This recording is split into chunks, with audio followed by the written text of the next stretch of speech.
আর ঘন্টা চারেকের অপেক্ষা, এরপরে জাতীয় স্টেডিয়ামে বাংলাদেশ বনাম হংকং ম্যাচ, এবং সেই ম্যাচকে সামনে রেখে এরই মধ্যে দর্শকদের প্রবেশ শুরু হয়েছে এবং জাতীয় স্টেডিয়ামের সামনে থেকে আমরা আপনাদেরকে দেখানোর চেষ্টা করছি।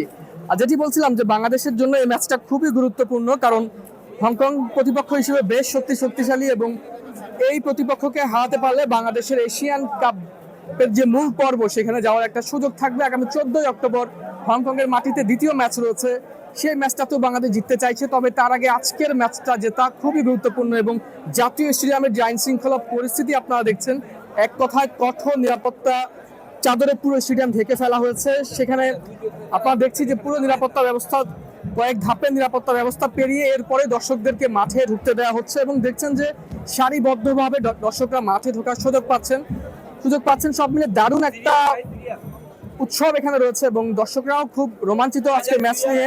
সবাই আশা করছে হামজা, সমিত, ফাহমিদুল্লাহ বাংলাদেশকে দারুণ একটা জয় এনে দিবে।